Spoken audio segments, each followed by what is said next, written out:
जब ये वाली कोर फील्ड है मीन्स 1s2 2s2 2 पे 6 क्या हमारा फील्ड, तो उसके बाद next electron n = 3, n = 3 means 3s 3p और 3d किस सब सेल में जाएगा, इन विच सब शेल, तो किस सब शेल में जाएगा, जी सब शेल की एनर्जी क्या होगी, कम होगी। तो कम किसकी है वो हम किससे बताएंगे अब, रेडियल प्रोबेबिलिटी डिस्ट्रीब्यूशन कर्व से। ठीक है, वही सेम कंसेप्ट यहाँ लगेगा जो हमने लास्ट में किया था, 2s एंड 2p का हमने कंपैरिजन किया था। ठीक है, अगर हम इनके मैक्सिमा को कंपेयर करें, ठीक है, किसका, 3s 3p 3d का, तो मैक्सिमा के अकॉर्डिंग तो क्या है, देखो फर्स्ट हमारी 3d, मैंने अभी लास्ट लेक्चर में बताया भी है कि जो 3s है, देखो एक होता है 1s, फिर क्या होता है 2s, फिर 3s, एक होता है 2p, फिर 3p, नेक्स्ट होता है 3d। ठीक है, तो इसके पास क्या होता है, जो ये फर्स्ट होता है, जैसे ये फर्स्ट है, ये फर्स्ट है, ये फर्स्ट टाइप है सभी की, तो इनके पास क्या आता था, 1 रीजन ऑफ हाई प्रोबेबिलिटी। ये क्या होती थी, सेकंड टाइप, तो इनके पास क्या होते थे, 2 reason of high probability. And 3s क्या है, थर्ड टाइप है इसकी, तो इसके पास क्या होते थे, 3 reason of high probability. First 2 छोटी, उसके नेक्स्ट क्या हो जाती थी, बड़ी। तो सेम ये 3s के लिए बनाया 1 2 एंड 3। नेक्स्ट है 3p, 3p के लिए ये रेड लाइन आपको पता नहीं विजिबल है या नहीं है, डॉटेड से है, बुक में देखना, 1 एंड 2 पिक्स। ठीक है, नेक्स्ट है 3d, 3d फर्स्ट टाइप है, तो उसका भी क्या होगा, 1 रीजन ऑफ हाई प्रोबेबिलिटी। फिर इनके मैक्सिमा कंपेयर किया, तो मैक्सिमा के अकॉर्डिंग 3d का मैक्सिमम क्या, न्यूक्लियस के क्लोज, उसके बाद 3p का, उसके बाद 3s का। इट मीन्स कि 3d का अगर मैक्सिमम न्यूक्लियस ये r है, distance of electron from nuclei, ये मोस्ट प्रोबेबल है, मोस्ट प्रोबेबल पोजीशन मीन्स यहाँ पे इलेक्ट्रॉन क्या कर रहा है, मैक्सिमम टाइम स्पेंड कर रहा है मैक्सिमा। ठीक है, पीक का ये बता रहा है कि 3d का इलेक्ट्रॉन है वो न्यूक्लियस के ज्यादा क्लोज है, उसके बाद क्या आएगा 3p, उसके बाद क्या आएगा 3s। बट एक्चुअल में ऐसा नहीं होता है, क्यों, ड्यू टू सेम रीजन, क्या उसका क्या रीजन था, वही वाला सेम एडिशनल पीक्स जो क्या होती न्यूक्लियस के ज्यादा क्लोज होती है देन 3d के जो मोस्ट प्रोबेबल पीक थी, जो मोस्ट प्रोबेबल पोजीशन थी उसके कंपैरिजन में। ठीक है, तो इसमें क्या हो जाएगा, देखो 3s orbital penetrates more to the core of 1s2 2s2 2p 6। क्यों, क्योंकि 3s में क्या थी, ये 3 पिक्स है जिसमें से एक पिक ने बिल्कुल ही किसको पेनिट्रेट कर रखा है, इस इनर कोर को। ठीक है, इनर कोर को पेनिट्रेट कर दिया, तो ये इनर कोर क्या करती थी, हमारी स्क्रीनिंग करती थी आउटर इलेक्ट्रॉन्स की।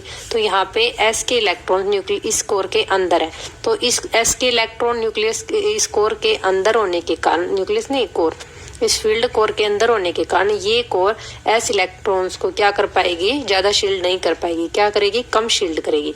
एक तो अगर हमारे s की सिर्फ ये वाली कर्व होती, ठीक है, तो ये वाली अगर कर्व होती तो ये सारे के सारे इलेक्ट्रॉन्स इस कर्व को क्या कर देते, शील्ड कर देते। ठीक है, तो वहाँ पे शील्डिंग ज्यादा हो जाती है। बट s के इलेक्ट्रॉन्स की जो पीक्स हैं वो इस टाइप से हैं कि जो x के इलेक्ट्रॉन कहाँ प्रेजेंट होते हैं, इस कोर के अंदर भी प्रेजेंट होते हैं। तो यहाँ प्रेजेंट होने के कारण यहाँ पे शील्डिंग इफेक्ट क्या होगी, कम शील्डिंग इफेक्ट होगा, तो क्या हो जाएगा, जेड इफेक्टिव ज्यादा, और जेड इफेक्टिव ज्यादा है तो इसका मतलब क्या हो जाएगा, जेड इफेक्टिव बढ़ने से क्या होगा, ज्यादा न्यूक्लियर अट्रैक्शन होगी, और वो न्यूक्लियस के कहाँ रहेगा, क्लोज। तो 3s इलेक्ट्रॉन होते हैं न्यूक्लियस के कम क्लोज होते हैं देन 3p एंड 3d। ठीक है, देखो 3s orbital penetrates more into the core than 3p orbital. ठीक है, 3p की ये वाली है, ये यहाँ है 3p की, 3p की ये है, 3s की ये है। ठीक है, वाइल 3d हार्डली पेनिट्रेट्स, क्योंकि d का तो सिर्फ एक ही है और वो तो हार्डली पेनिट्रेट की, इसमें कोई ऐसी एक्स्ट्रा पीक नहीं है जो इसको पेनिट्रेट कर देगी। इसके इलेक्ट्रॉन्स है मोस्टली कहाँ है, इस वाली इनर कोर से बाहर है, तो ये सभी इलेक्ट्रॉन्स डी को तो क्या कर देंगे, पेनिट्रेट, तो डी को क्या कर देंगे, अच्छे से शील्ड। और जहाँ पे ज्यादा शील्डिंग होगी, अब डी की ज्यादा शील्डिंग है तो वहाँ पे इफेक्टिव न्यूक्लियर चार्ज क्या होगा, कम होगा। ठीक है, ये न्यूक्लियस है, ये इलेक्ट्रॉन्स है, अगर जहाँ पे शील्डिंग नहीं है तो जितना चार्ज होगा वो न्यूक्लियस को एक्सपीरियंस, जितना न्यूक्लियस का चार्ज होगा वो आउटरमोस्ट इलेक्ट्रॉन का एक्सपीरियंस होगा, और वो कहाँ जाएगा, ज्यादा चार्ज एक्सपीरियंस हुआ है तो ये इलेक्ट्रॉन्स को अट्रैक्ट करेगा, ये इसके क्लोज रहेंगे। But due to these inner electrons ये क्या करेंगे, ये जो इनर इलेक्ट्रॉन्स है ये शील्डिंग करेंगे तो इसको चार्ज क्या होगा, कम एक्सपीरियंस होगा। ठीक है, कम एक्सपीरियंस हुआ है तो ये न्यूक्लियस से क्या रहेगा, दूर रहेगा। 3D के केस में वही है, 3D में कोई पेनिट्रेटिंग एक्स्ट्रा पीक नहीं है, as a result 3D will have maximum shielding, तो 3D की सबसे ज्यादा शील्डिंग होगी। And 3s orbital will experience minimum shielding, क्योंकि 3s की पीक, 3s में क्या है, एक एक्स्ट्रा पीक है, कर्व है, ठीक है, जो क्या है इस कोर को क्या किया उसने, फील्ड कोर को पेनिट्रेट किया हुआ है। तो जहाँ पे पेनिट्रेशन ज्यादा है वहाँ पे शील्डिंग क्या होगी, कम। यहाँ पे नो पेनिट्रेशन है, ठीक है, कोई एक्स्ट्रा पीक नहीं, तो यहाँ पे शील्डिंग क्या होगी, ज्यादा। तो ज्यादा शील्डिंग होगी तो क्या हो जाएगा, 3D के लिए ज्यादा शील्डिंग होने के कारण क्या रहेगा, कम अट्रैक्शन होगी, वो क्या रहेगा, न्यूक्लियस से दूर, ठीक है। और 3s में कम शील्डिंग है, तो कम शील्डिंग है तो वो क्या करेगा, न्यूक्लियस के क्लोज, क्योंकि न्यूक्लियर अट्रैक्शन क्या होगी, ज्यादा, ठीक है। तो ऑर्डर ऑफ एनर्जी क्या जाएगा, 3s 3p 3d। उसके बाद नेक्स्ट चलते हैं हम, अब किसको एक्सप्लेन करेंगे, वही 4s and 3d। n+l बोरबरी rule से तुमने एक्सप्लेन किया था, n+l की वैल्यू हमने निकाली थी, हमने क्या देखा था, n+l की वैल्यू जिसके लिए लो होगी उसकी क्या होगी, लोअर एनर्जी, और जिसके लिए हाई होगी n+l की वैल्यू वो हायर एनर्जी। तो 3 + 2 5 आई थी और 4 + 0 4 आई थी, तो ये क्या हो गया था हमारा 5 वैल्यू थी n+l की, तो ये हायर एनर्जी। अब इसको हम किससे एक्सप्लेन करेंगे, रेडियल प्रोबेबिलिटी डिस्ट्रीब्यूशन कर्व से, ठीक है। तो उसके लिए भी सेम है, तो 3D या 4s में इलेक्ट्रॉन कब जाएगा, जब हमारी इनर वाली जितनी भी शेल्स है वो क्या होंगी, फील्ड कौन सी, 1s2 2s2 2p6 3s2 3p6 3p6 के बाद नेक्स्ट इलेक्ट्रॉन हमें 3D में जो भेजना है या फिर किस में फिल करना है, 4s में। तो ये हम किससे बताएंगे, रेडियल प्रोबेबिलिटी डिस्ट्रीब्यूशन कर्व से, जिसकी एनर्जी कम आएगी, ठीक है, उसके अंदर हमारा इलेक्ट्रॉन जाएगा नेक्स्ट, ठीक है। तो उसके लिए वही, तो 18 इलेक्ट्रॉन कहाँ तक आ गए, 18 इलेक्ट्रॉन आ जाएंगे 1s2 से लेके 2s2 फिर 2p6 देन 3s2 और देन 3p6। ये हमारी फील्ड कोर है जिसको क्या बोला, आर्गन कोर। उसके बाद नेक्स्ट इलेक्ट्रॉन कहाँ जाना चाहिए, या तो 3D में जाएगा या फिर 4s में, अब ये हमें बताना। तो दोनों का हम क्या बनाएंगे, रेडियल प्रोबेबिलिटी डिस्ट्रीब्यूशन का। तो 3D का पता है हमें, अभी ऊपर भी बताया मैंने, 3D क्या होता है, first orbital of D type, तो उसका कितना आता था, 1 रीजन ऑफ हाई प्रोबेबिलिटी, तो इसकी तो क्या आया 1। बट 4s NS के लिए क्या होता था, NS ऑर्बिटल के लिए n रीजन होते थे हाई प्रोबेबिलिटी के लिए, 1s के लिए 1 होता था, 2s के लिए 2, 3s के लिए 3, 4s के लिए 4। तो वही इसमें भी 4 बनेंगे। और स्टार्टिंग वाली जो आती थी हमारे क्या रीजन्स, वो क्या आते थे, स्मॉलर। तो उन्होंने क्या कर दिया, फिर से जो ये फील्ड कोर थी आर्गन की, इसको पेनिट्रेट कर दिया। अगर मैक्सिमा कंपैरिजन करते वही सेम, वही जो ऊपर लगाया हमने कंसेप्ट वही लगेगा। अगर मैक्सिमा कंपेयर करते तो 3D का मैक्सिमा न्यूक्लियस के क्लोज है देन मैक्सिमा ऑफ 4s, तो 3D की क्या नीचे थी, लोअर एनर्जी, बट ऐसा नहीं होता। क्यों, क्योंकि 4s में क्या होती है, स्मॉल एडिशनल पीक्स, जिस कारण जो 4s के इलेक्ट्रॉन है वो इस कोर को क्या कर जाएंगे, पेनिट्रेट, वो इसके अंदर घुस जाएंगे। तो अंदर घुस गए तो 4s इलेक्ट्रॉन की जो शील्डिंग होगी अब क्या हो जाएगी, कम शील्डिंग होगी, तो इफेक्टिव न्यूक्लियर चार्ज क्या हो जाएगा, ज्यादा। इफेक्टिव न्यूक्लियर चार्ज अगर बढ़ गया तो क्या हो जाएगा, न्यूक्लियर अट्रैक्शन ज्यादा है, तो 4s के इलेक्ट्रॉन कहाँ रहेंगे, न्यूक्लियस के क्लोज, ठीक है। तो यहाँ पे हम बता सकते हैं न्यूक्लियस के क्लोज रहेंगे तो 4s क्या हो जाएगा, lower in energy than 3D। Next चलते हैं सेकंड रूल। मैंने बताया था जो ऑर्बिटल्स की फिलिंग होती है उसको हम क्या करते हैं, कुछ रूल्स को फॉलो करते हुए फिल करते हैं, ठीक है। ऑर्बिटल्स में जब इलेक्ट्रॉन को फिल करते हैं तो हम 3 बताए थे मैंने, फर्स्ट हाफ प्रिंसिपल, सेकंड क्या है पोली एक्सक्लूजन, एंड थर्ड क्या है hunts rule of maximum multiplicity.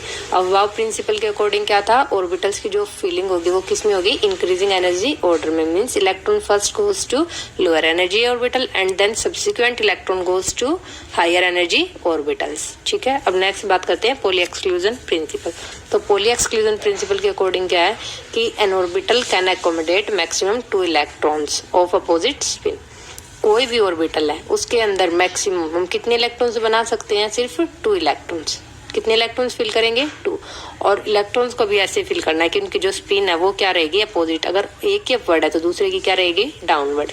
हम ऐसे नहीं बना सकते, या दोनों को डाउनवर्ड नहीं बना सकते, ये क्या हो जाएंगे, रॉन्ग, ठीक है। तो ये वाली क्या है, ठीक। तो ये किसने बताया था, पोली एक्सक्लूजन प्रिंसिपल ने। तो पोली एक्सक्लूजन प्रिंसिपल ने क्या बताया, N orbital can accommodate maximum 2 electrons and these 2 electron must be of opposite spin, ठीक है।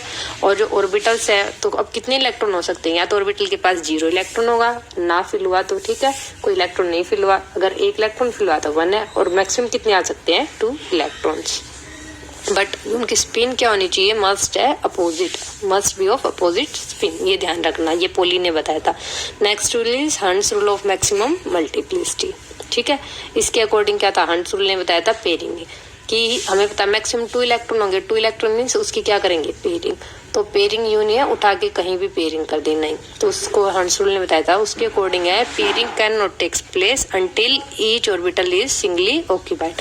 मान लेते जैसे 2p है, 2p का हमें पता है कितने ऑर्बिटल्स होते हैं, 2p के 3 ऑर्बिटल्स होते हैं, 3 डिजनरेट ऑर्बिटल्स होते हैं, px py pz। अब हमें पता है ईच ऑर्बिटल में मैक्सिमम कितने आएंगे, 2 इलेक्ट्रॉन्स, और हमें 2 इलेक्ट्रॉन्स फिल करने। तो 2 इलेक्ट्रॉन्स को कैसे फिल कर सकती हूँ मैं, या तो 2 इलेक्ट्रॉन्स को एक ही ऑर्बिटल में पेयर अप कर दूं, या 2 इलेक्ट्रॉन्स को या तो इसमें कर दो या इसमें सेम है, ठीक है, मैंने इसका दिखाया हुआ है। उसका नेक्स्ट का आ जाएगा, नेक्स्ट 2 इलेक्ट्रॉन्स ऐसे फिल कर दो कि एक इलेक्ट्रॉन इस ऑर्बिटल में, एक इस ऑर्बिटल में, ठीक है, और स्पिन इनकी अपोजिट कर दो, ठीक है, या फिर एक इसमें है, एक अपोजिट स्पिन का यहाँ कर दो, वो इसी के इक्विवेलेंट है, ठीक है। नेक्स्ट क्या प्रोबेबिलिटी है कि 2 इलेक्ट्रॉन्स को हम क्या करें, डिफरेंट ऑर्बिटल्स में फिल कर दें, और क्या कर दें इनकी जो स्पिन्स हैं वो क्या कर दें, पैरेलल ले लें, ठीक है। तो ये 3 पॉसिबिलिटी है। तो इसमें से जो हमारी राइट है पॉसिबिलिटी वो है सी वाली, थर्ड वाली, ठीक है, और ये 2 क्या है, रॉन्ग है। ये किसने बताया, हंस रूल ने।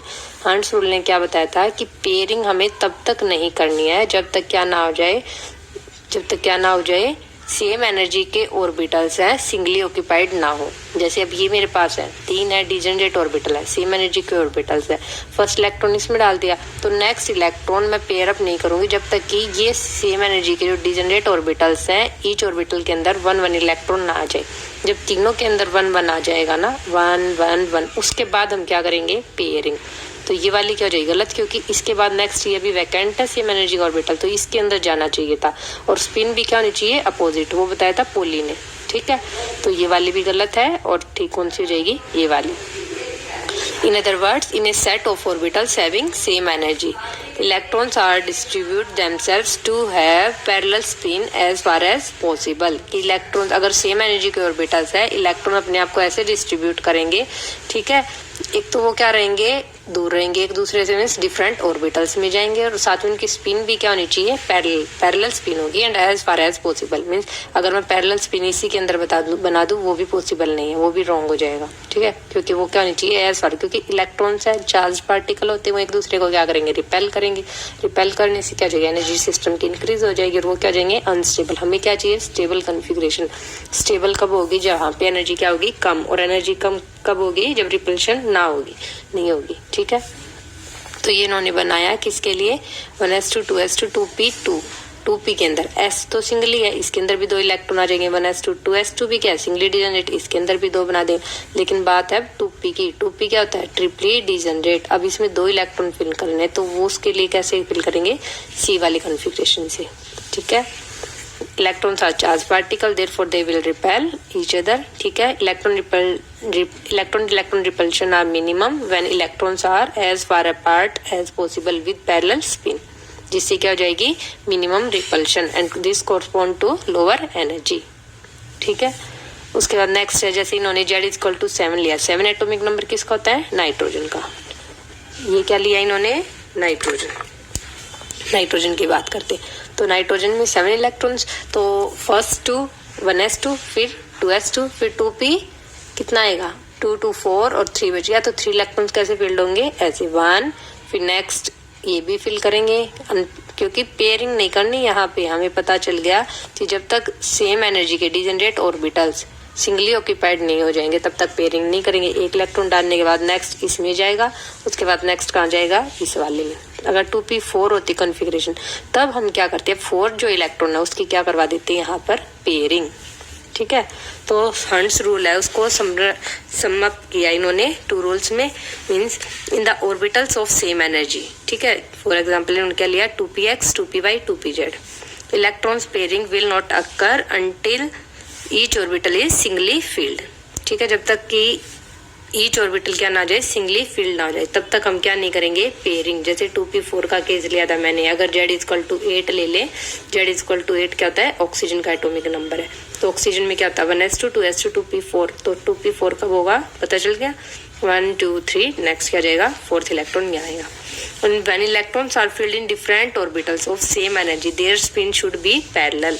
समझ में आया, हंस रूल के अकॉर्डिंग कि पेयरिंग जब तक नहीं करानी है जब तक कि क्या ना हो जाए, ईच ऑर्बिटल जो सेम एनर्जी का वो क्या ना हो जाए, singly occupied.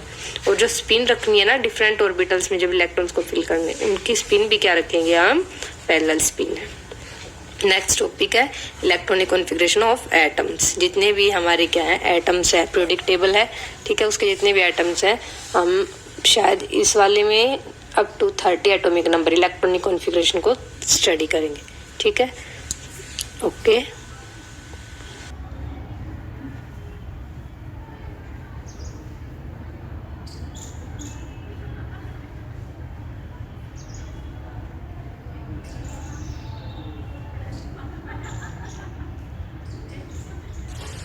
So now the application of Slater's rule, ठीक है। तो एप्लीकेशंस में हम क्या करेंगे, 4-5 एप्लीकेशंस हैं, मोस्ट इंपॉर्टेंट है ये भी, जितना स्लैटर्स रूल है ये भी पूछ लेते हैं कई बार, तो इसे भी ध्यान से करना। तो स्लैटर्स रूल से हमें क्या पता चलता है, जो क्वांटिटेटिव जस्टिफिकेशन होती है फॉर एनर्जी लेवल डायग्राम, ठीक है। एनर्जी लेवल डायग्राम कौन सा था, देखो बाउ प्रिंसिपल ने बताया था, जिसमें हमने सिस्टमेटिक डायग्राम बनाया था, 1s लिखा था, फिर 2s 2p, फिर हमने एरोज लगाए थे इस टाइप में, ठीक है। तो जो डिफरेंट ऑर्बिटल्स की एनर्जी का ऑर्डर आया था उसको किसने जस्टिफाई किया, स्लैटर्स रूल भी उसको जस्टिफाई करता है। कैसे, जैसे वो जो आई थी उसमें क्या आई थी, 1s 2s 2p ऑर्डर आया था जो ऑर्बिटल्स का, 1s 2s 2p 3s 3p, then क्या था 4s, उसके बाद क्या था 3d, मीन्स 4s की एनर्जी कम होती है किससे, 3